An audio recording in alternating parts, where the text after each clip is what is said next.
It started in Miami at Jake Paul's fight. That's where it all started. Remember I was super sick and I didn't want to go out? Oh, I do remember that. Yeah. That's whenever it started for me, and then I gave it to him, and that's what he was sick with like last week. It's crazy to imagine that like within like a week of knowing her that we end up on this like journey to Miami together. And we're locked up in a room with you and the girl that you were talking to. I think that's why it worked though, because like when you're in a tight space like that with someone, you bond very quickly.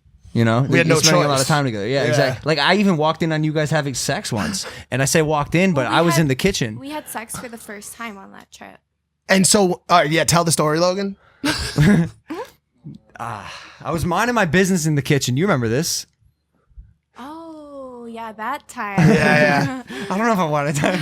The point is, I just like saw you guys, you know, and it was like the second time, so it was just like a heated. It was it's supposed to be an important moment, and and you saw us, and you were very playful about the situation. Honestly, I'm kind of happy that he stopped it because that was before me and Mike were having good sex, and it was just like so awful. Like I'm sort of happy that you intruded. We got off to a bad start. I mean, a lot of relationships are like that. It takes like a very particular chemistry set to match up during sex, and it sometimes doesn't happen right off the bat. Yeah, the first 2 times, like I thought, like no way I'm gonna like date this guy or keep having sex with him because it was just so bad. Yeah, I remember. I was like, this is so awkward and like horrible. we tried to not force it, but it was like in shared spaces. Like it was either next to you or next to Riley Reid. Like you were being too like hyper about it. Like literally the time that you like stopped us, he like he like ripped off his pants. I was like trying to do it, and he's like and like grabbed me. Well, because it was like he hadn't had sex ever in his life. Well, in Mike's defense, he was probably pretty fucking excited. Like, Lana, you are the #1 porn star in the world. I'm sure people come in with expectations for like what you're gonna do and what you're capable of. And I don't do any of that. Like honestly, probably the first few times you have sex with me as well, like I'm not gonna be enthusiastic about it or do anything special because I don't like you enough yet.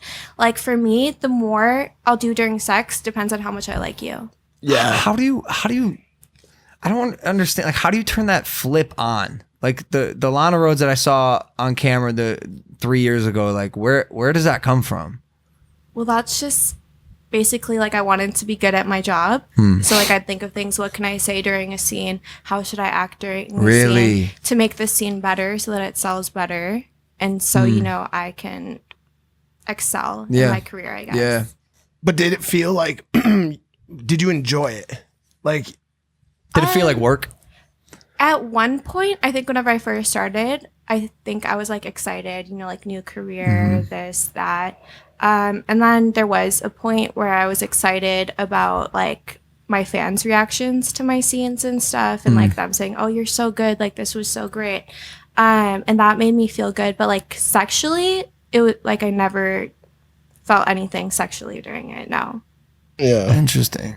By the way, in my defense, the reason I was so excited, one of the reasons was one, obviously because of what you said, because of it being her, but two was we were in a room that had no door on it, staying with 3 other people in the fucking room, and when I found an opportunity, I was trying to fucking strike quickly. Yeah, you know what I'm saying? While the iron's hot. Exactly. And then of course you walked in this infamous scene of you interrupting, chairs being thrown, strangulation, and also a push. Never stop Mike from busting a nut, right? Yeah, you can't get in the way of that. That can get tricky.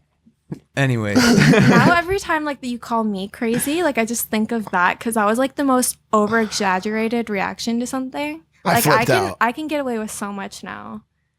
I don't know if that's true. I don't know. But that was like insane. Like, but that was also between him and I. That was all, and I pushed him. Like I assaulted my friend. Yeah, but even before that, he was so mad. Like he went from 0 to 100. No. He went from frustrated to very, very angry because I pushed him. Yeah, I think it became like 2 men just going at it. Yeah. I think that was the closest I've been to getting to actually you guys' getting. worst fight? Yeah, probably. I've never seen him like that. So I felt like you guys were fighting a lot, like on that trip, and then now it's like settled down. Close quarters. Yeah. We're living in the same room together. Like that was even tough. Even like the day before that, you guys were like clashing. Like I don't think people understand the balance of being friends, business partners, vlog partners, podcast partners. Like I think people like watch the show turn on and they're like, this is their relationship. Like you guys see the tip of the iceberg of what this relationship is. The other 99.9% of it, unfortunately, is underwater. It's like, even with us fully exploiting ourselves, like, they don't know the daily back and forth of, you know, problems we're up against, business things we're up against, all of the dealings that go on.